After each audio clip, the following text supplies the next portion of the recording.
একজন ক্ষুদ্র উদ্যোক্তা বহু স্বপ্ন নিয়ে তার উদ্যোগের পেছনে সময়, শ্রম, টাকা বিনিয়োগ করেন।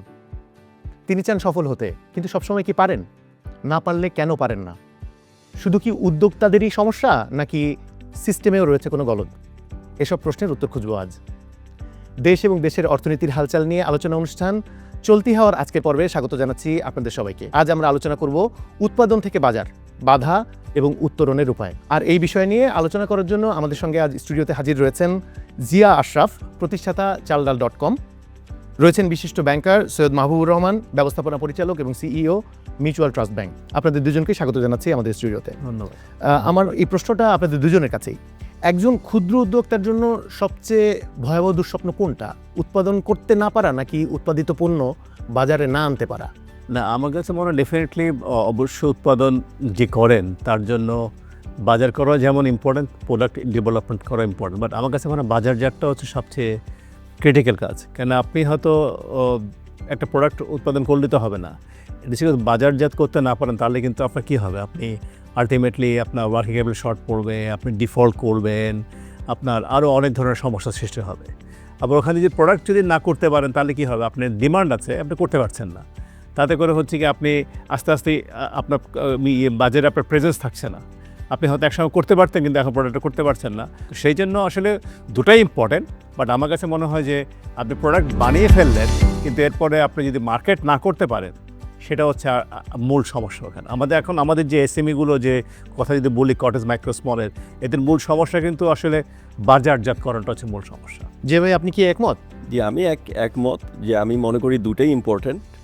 ম্যানুফ্যাকচারিং যারা করবে অবভিয়াসলি তারা it's a different kind of business. যে আপনি যখন ম্যানুফ্যাকচারিংয়ে যাবেন তখন আপনাকে অনেকগুলো প্যারামিটার্সকে মেনটেন করতে হবে, যেরকম কোয়ালিটি কন্ট্রোলের জন্য, যেরকম ফর এক্সাম্পল বিএসটিআই। বাট আপনি যখন মার্কেটিংয়ের জন্য যাচ্ছেন তখন কিন্তু you have to be a very good marketer.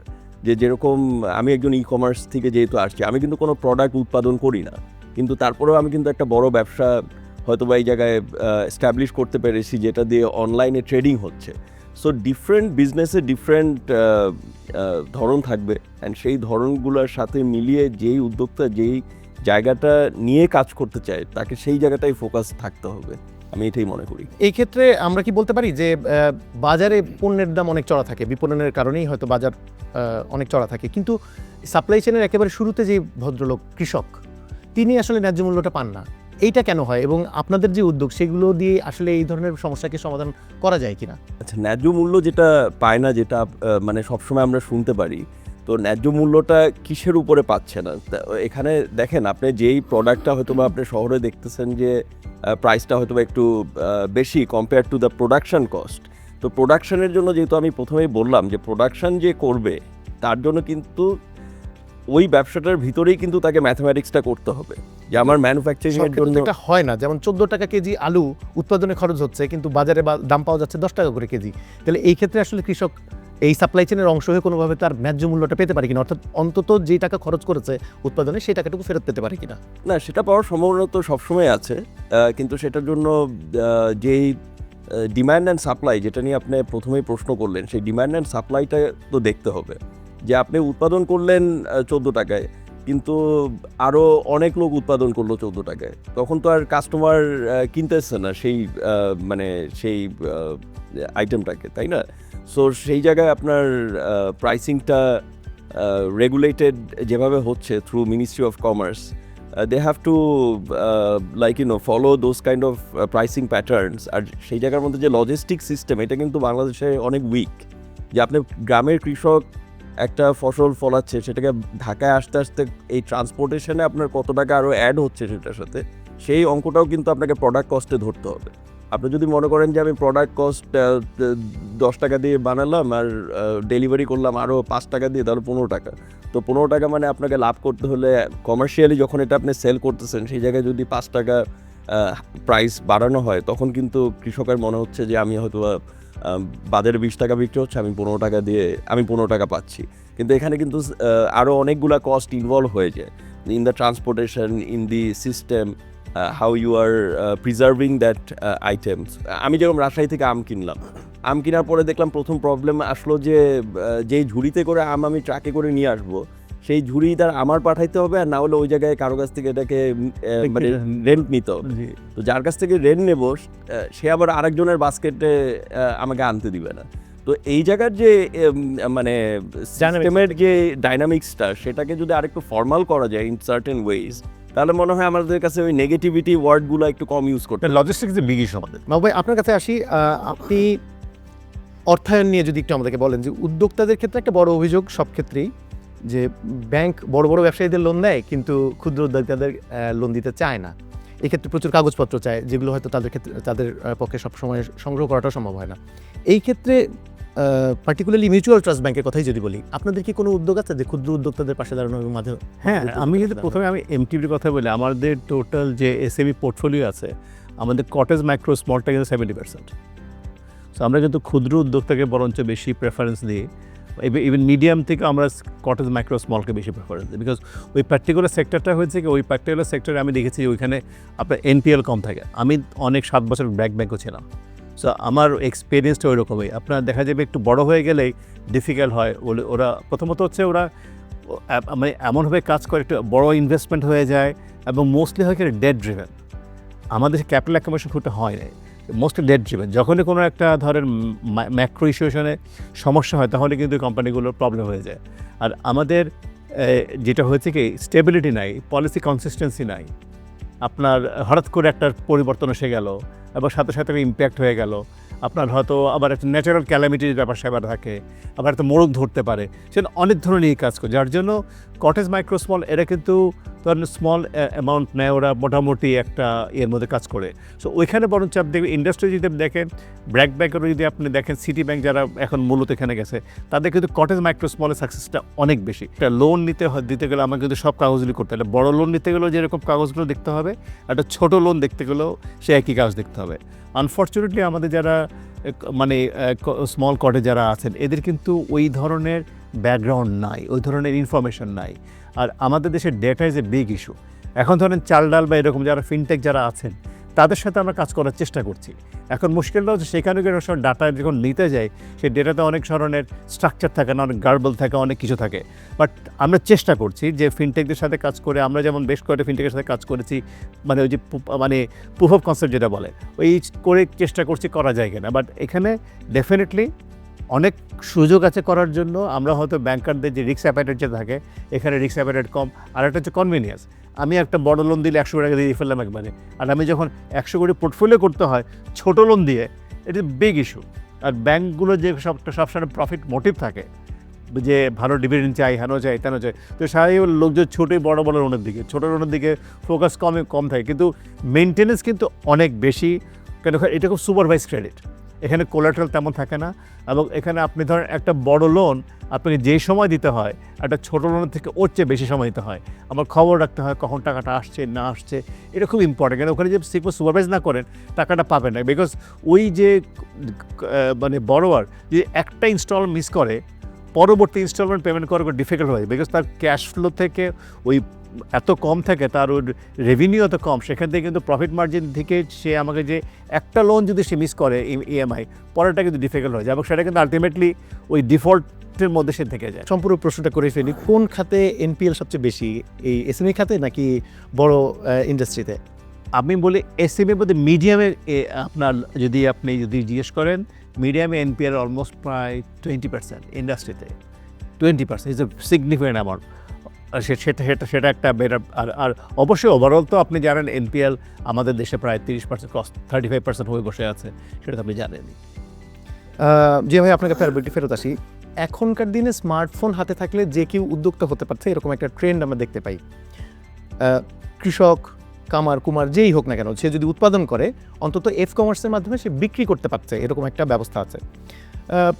আপনি কি মনে করেন যে আপনার যে উদ্যোগ, সেইটা কোনোভাবে এই ধরনের উদ্যোক্তাদেরকে সরাসরি মার্কেটের সঙ্গে সংশ্লিষ্ট করতে পারবে, যুক্ত করতে পারবে? Yes sure. আমি মানে আমরাও যেহেতু এখনও স্টার্ট আপ, আমাদের obviously we have lot of future plans and lot of future ideas about কীভাবে আমরা পুরো কমার্সটাকে আরও বেটারভাবে কানেক্ট করতে পারি।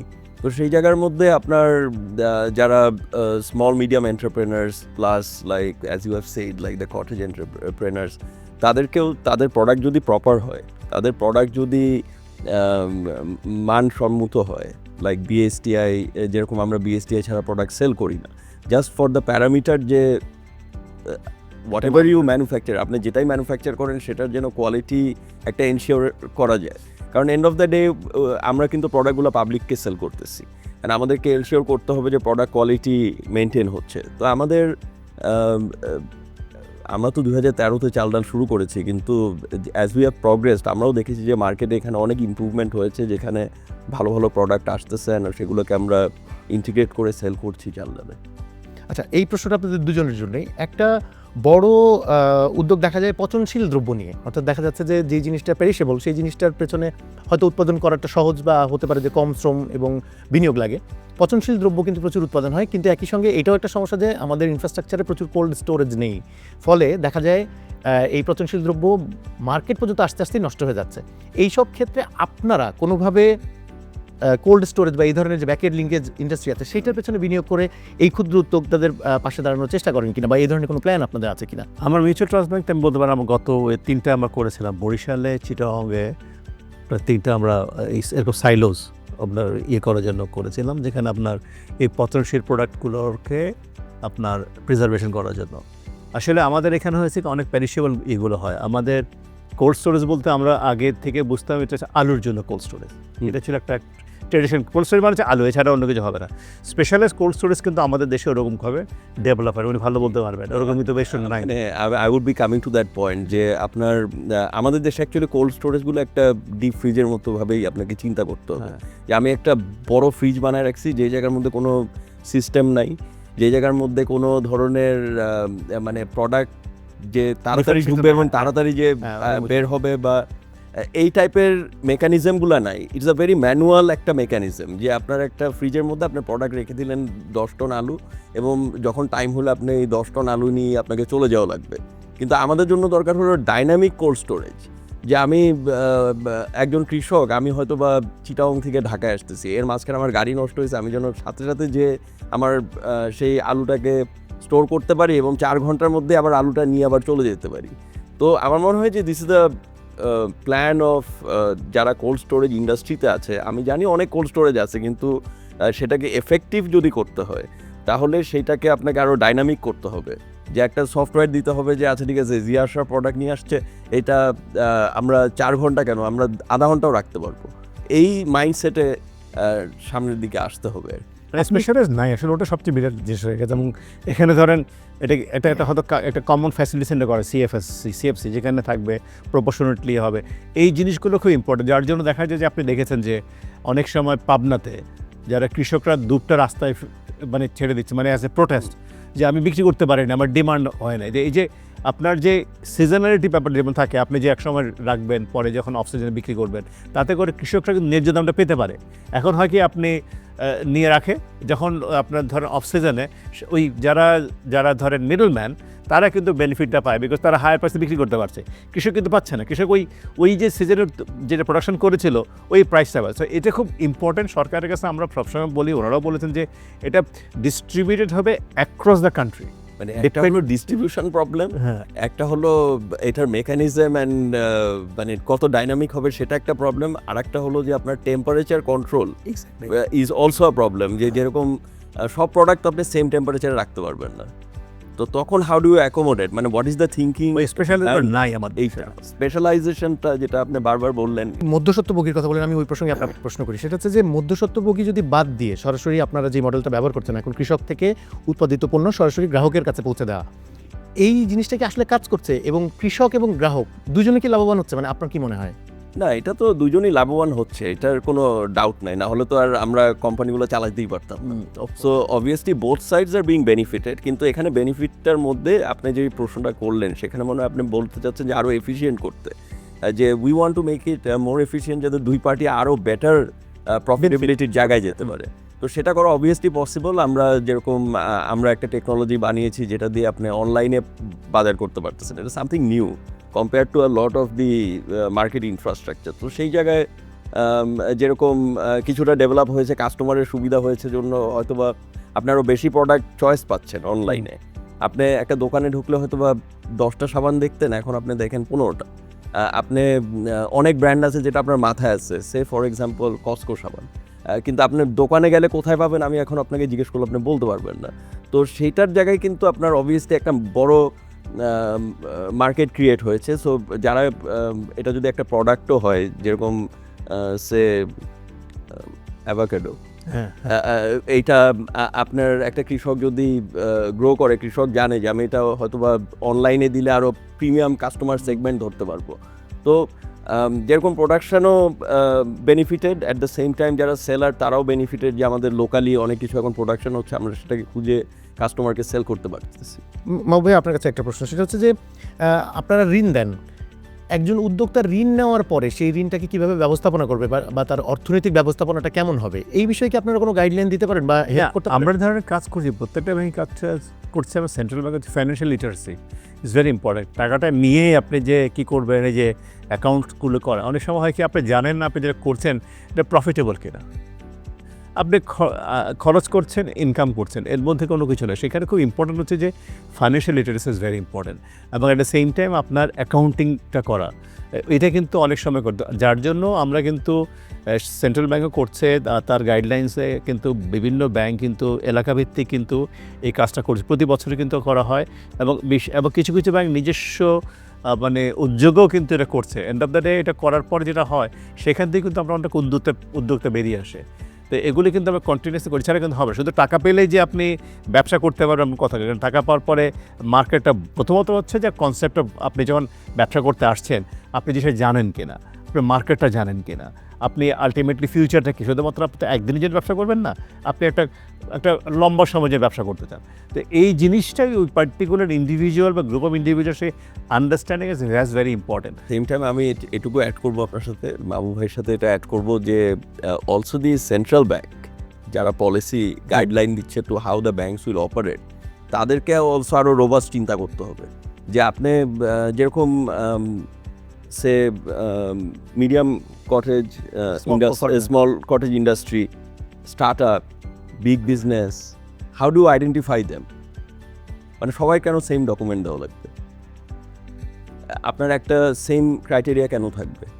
সেই ক্রাইটেরিয়াগুলো কীভাবে ভাগ হবে? এটা কি রেভিনিউর চিন্তা করে হবে, নাকি এটা ফিক্সড যে ও আচ্ছা ও নতুন ব্যবসায়ী ঢুকছে তার মানে ওকে 20 লাখ টাকাই দেবো? Background track record is very important. আপনি তো একজন লোককে হঠাৎ করে আসে যদি বলে আমাকে 100 টাকা দেন, আমি ট্র্যাক রেকর্ড দিব?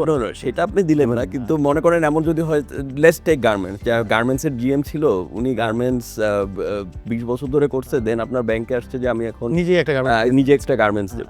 তখন আপনার চিন্তাটা কী? আপনি বলবেন যে আচ্ছা ঠিক আছে, আপনি আপনার এনআইডি আনেন, ট্যাক্স আনেন, এইটা আনেন, ওইটা আনেন, nothing will actually match to give him the money to make a garments. না ট্রু, বাট তো সেই জায়গাটাকে কিভাবে অ্যাড্রেস করা যায়, এটা মনে হয় কাজ হচ্ছে সেন্ট্রাল ব্যাংকও দেখছে। But at the same time ধরেন আমি একটা কোম্পানিতে কাজ করছি, রিস্কটা কিন্তু আমি নিচ্ছি না, আমি কাজ করছি, মেবি আমি টেকনিক্যালি ভেরি গুড, কিন্তু আপনি নিজেও বুঝেন আর ব্যবসা যেহেতু আপনি নিজে করছেন, নিজের ফাউন্ডার, আর ব্যবসা চালানো is a different year too. একটা হচ্ছে স্কিল সেট আপনার আছে টু রান দ্য ফ্যাক্টরি, আরেকটা হচ্ছে managing it, making it profitable.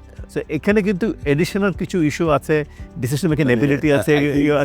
I am a business person in your bank, I think they also want to see, মানে যে এখানে কিছু ডিবেট হচ্ছে যে এখানে আর একটা বিগ ইস্যু হলো যে আপনার একটা তো হলো ব্যাংক টাকা দিচ্ছে যেভাবে সবার জন্য সিমিলারলি দিচ্ছে, but at the same time bank also has to have people যারা এটাকে এভালুয়েট করতে পারে, অফকোর্স যে অফকোর্স ঠিক আছে এইটা কি ধরনের ব্যবসা। Understanding of business is very important. Banker যে হতে চাই আমি জাস্ট মানে ফ্রম নোহার ব্যাংকার হলে হবে না, আমারও কিন্তু যখন যে পার্টিকুলার সেক্টরে আমি যাচ্ছি, ব্যবসা করতে যাচ্ছি, আমার একটা ভালো ধারণা থাকতে হবে। একটা ভিন্ন প্রসঙ্গে আসি, আমাদের দেশের মোট জনসংখ্যার প্রায় 51% নারী। এই নারীদের ভেতর থেকে উদ্যোক্তা বের করে নিয়ে আসা বা নারী উদ্যোক্তাদের আগামী 5 বছরে বাংলাদেশের মেইন স্ট্রিমে নিয়ে আসা, এটার জন্য আপনাদের কোনো পরিকল্পনা আছে বা চিন্তা ভাবনা? আমরা কাজ করছি, তো এটা নিয়ে কাজ করা হচ্ছে, এবং বাংলাদেশ ব্যাংকও কিন্তু একটা গাইডলাইনও দিয়েছে যে বলা হচ্ছে প্রতি ব্রাঞ্চ থেকে একটা করে প্রতি বছর এরকম একটা কিন্তু টার্গেট আছে যে মহিলা যাতে ব্যবসায়ী বের করে নিয়ে আসায়। আনফর্চুনেট হচ্ছে কি আমাদের দেশে বিকজ অফ দ্য কালচার একটা ওভারঅল সিস্টেমের জন্য ওরা ওরকম আসতে পারেন না, তারপরেও কিন্তু আসছে। আপনি চিন্তা করেন 10 বছর আগের কথা আর এখনকার কথা, নাম্বার কিন্তু বাড়ছে। বাট যেটা হয় যে ধরেন আবার এটা যেটা হচ্ছে শহরের নারীরা যেরকমটা এগিয়ে আসতে পেরেছেন, গ্রামের নারী তো ওইভাবে আসতে পারে না। ওয়ান অফ দ্য রিজন যেমন ধরেন তথ্য প্রযুক্তির ব্যাপার থাকে, তারপরে আরও অনেক কালচারাল ইস্যুস থাকে, যেগুলি দিয়ে হয়তো ওনারা গ্রামের যারা রুরাল সাবারবান যারা আছেন ওরা এগিয়ে আসতে পারছেন না। তো ওখানে একটা মেজর চ্যালেঞ্জ আছে।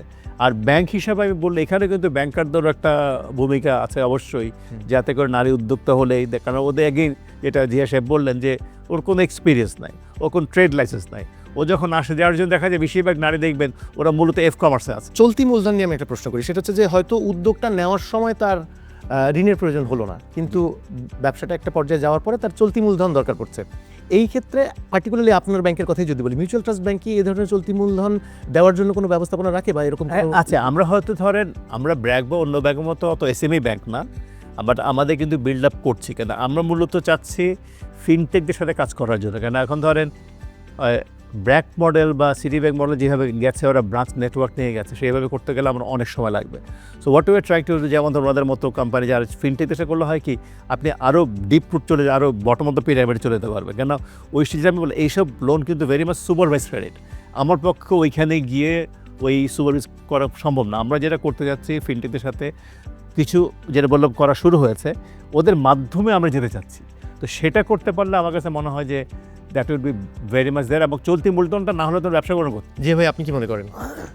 আমি মনে করি দিস ইজ ভেরি গুড। আর এটার সাথে আমি মানে ওনারাও এভাবে আস্তে আস্তে, অবভিয়াসলি ব্যাংকিং সিস্টেমও তো আমাদের দেশে অনেকটা চেঞ্জ হয়েছে, কিন্তু আরেকটা মনে করতে হবে যে দেখেন, মানে আমরা যে bank is a profitable business, আর ব্যাংকের প্রোডাক্ট হলো মানি।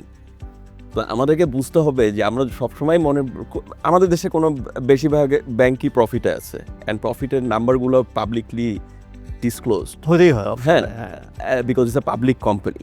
মূলত আমাদের দেশের সমস্যা থেকে আমাদের দেশে কিন্তু ওই ফাইন্যান্সিয়াল মার্কেটের মধ্যে ব্যাংক, কমার্শিয়াল ব্যাংক, আপনি লং টার্ম লোন বলেন, ওয়ার্কিং ক্যাপিটাল লোন বলেন, সিএসআর বলেন, ভেঞ্চার ক্যাপিটাল, যা কিছু বলেন সব কিছু ব্যাংকের উপর এসে পড়ছে। যেমন ভিসি ফান্ড বলে কিছু নাই, অ্যাঞ্জেল ফান্ড বলে কিছু নাই, ওগুলো কিছু নাই, সব ব্যাংকে করতে হয়। আর ইন দ্য প্রসেস দেখেন আজকে ব্যাংকের যখন ওই এনপিএল 35% হয়ে যায়, তখন কিন্তু ব্যাংকস বিকাম মোর কনজারভেটিভ। আজকে যদি আমাদের এনপিএল 4-5% থাকতো, তাহলে কিন্তু ব্যাংকগুলো আরও বেশি এগিয়ে দিতে পারে। আরেকটা যেটা হচ্ছে কি, আমি যেটা প্রথমে বলেছি, এত পলিসি ইনকনসিস্টেন্সি। আমি হয়তো একটা পার্টিকুলার ইন্ডাস্ট্রিতে আমি ইনভেস্টমেন্ট করলাম, যে এখানে গভর্নমেন্টের একটা কিছু ফ্যাসিলিটি দেওয়া আছে, কিন্তু দেখা যায় পরবর্তী বছরে কিন্তু ওটা নাই। এখন ওই যে ব্যবসা করতে গেলেন তারও চিন্তা করেন, সে কিন্তু তার ক্যাপিটাল দিয়েছে, তার শ্রম দিয়েছে, কিন্তু হঠাৎ করে জিনিসে চলে গেল, ও পড়লো অকুল পাথারে, আমিও ব্যাংকার টাকা দিয়ে আমি পড়লাম অকুল পাথারে। আপনাদের দুজনের কাছেই এটা শেষ প্রশ্ন আমার, সেটা হচ্ছে যে প্রশ্ন না, এটা একটা চাওয়া, সেটা হচ্ছে যে একদম নতুন একজন ক্ষুদ্র উদ্যোক্তাকে আপনার অভিজ্ঞতা থেকে কি পরামর্শ দেবেন? উনি বলুক, দেখি ওনার আমি বলবো যে আমাদের দেশে এখন অনেক সিস্টেম অলরেডি ডেভেলপ হয়েছে স্টার্টআপের জন্য। আমরা যদিও অনেক কিছু নিয়ে আজকে ডিবেট করেছি, বাট দেয়ার আর অনেক কিছু ওয়ে ফরওয়ার্ড হয়ে গিয়েছে অলরেডি। অ্যান্ড তাদেরকে ব্যবসা করতে হলে নাম্বার 1 হলো অনেস্টি মেনটেন করতে হবে, অ্যান্ড ওনারা যেই জিনিসটা বানাবে সেটার উপরে টোটালি ফোকাসড হইতে হবে। ওনারা যদি মনে করে যে আচ্ছা আমি মধু বানাচ্ছি, কিন্তু তারপরে চিন্তা করলাম যে আচ্ছা ওই আমার বন্ধু তো পাঞ্জাবি জুটটা করে ভালো করতেছে, এখন ওইটা একটু চেষ্টা করি, বা এখান থেকে লোন পাইছি এখন একটা সুন্দর অফিস বানায় ফেলি বা একটা গাড়ি কিনে ফেলি, উইদাউট স্টাডিং যে ওয়াই দ্যাট ইনভেস্টমেন্ট আমি নিয়েছি অ্যান্ড আমি কোথায় ইনভেস্টটা করতেছি। তো এই জায়গাগুলো আমার মনে হয় যে একটা নতুন উদ্যোক্তার জন্য ভালো করে চিন্তা করে শুরু করাই বেটার। আর বাকি যত সাপোর্ট আছে, যে কি ডকুমেন্টেশন লাগবে, পলিসি কী কী আছে, ব্যাঙ্ক অ্যাকাউন্ট কীভাবে খুলতে হবে, এগুলো তো ধরেন আমরা যারা অনেক দিন ধরে আমাদের কাছে আসলো আমরা বলে দেবো, কোনো প্রবলেম নাই। একজন ব্যাংকার হিসেবে কি পরামর্শ দেবেন মাহবুব ভাই? আমার কথা হচ্ছে, প্রথমে যেটা হচ্ছে আপনি যেটা করতে চাচ্ছেন সেটা আপনি ভালো করে বোঝেন কিনা, ওর মার্কেট স্টাডি করছেন কিনা। তা আপনি করতে গিয়ে আপনি হয়তো শুরু করলেন, দেখতে ভালোই হচ্ছে, আপনি হঠাৎ করে বাড়ানোর চেষ্টা, স্কেল আপ করার চেষ্টা করেন না, আপনার ক্যাপাসিটি বোঝার চেষ্টা করেন। আপনি কি আজকে হয়তো লোকালি আপনি একটা জিনিস খুব ভালো করছেন, আপনি এখন এটাকে এক্সপান্ড করতে যাচ্ছেন, আপনাকে লজিস্টিক সাপোর্টটা আছে, আপনি ঢাকায় এটা বিক্রি করতে যাচ্ছেন, আপনি কি জানেন কীভাবে করতে। So end to end you need to understand একটা ব্যবসা করতে গেলে। সো আমি অ্যাজ এ ব্যাংকার তখনই কমফোর্টেবল হব যখন দেখব আপনি এখানে কিছু একটা অভিজ্ঞতা আপনার অলরেডি আছে, আপনি হয়তো একটা, যেটা আমি পিওসি বলি, একটা হয়তো ছোটো আকারে করে দেখেছেন যেটা মোটামুটি হচ্ছে, সেটাকে বাড়াতে যাচ্ছেন। তো সেই বাড়াটা স্কেল আপ করতে, যেটা জিয়া সাহেব বললেন যে আজকে ভালো করেছে এইটা নিয়ে, তার মানে আমি আজকে অন্য ব্যবসায় চলে যাবে লাভ দিয়ে। এটা কিন্তু শুধুমাত্র স্মলের ব্যাপার করে, আমাদের লার্জ স্কেল ব্যবসায়ী কিন্তু দেখা গেছে ওনারা কোর ব্যবসা থেকে সরে গেছেন, ওই অন্যখানে গিয়ে কিন্তু বাড়িটা খেয়েছে। তার মানে একটা নির্দিষ্ট স্ট্রিমের ভেতরে থাকতে হবে। জি। অনেক ধন্যবাদ। চলতি হওয়ার আজকের পর্বে অংশ নেওয়ার জন্য আপনাদের দুজনকে ধন্যবাদ জানাচ্ছি। দর্শক, এই ছিল আমাদের আজকের আলোচনা। আগামী পর্বে আবার দেখা হবে। শুভকামনা রইল।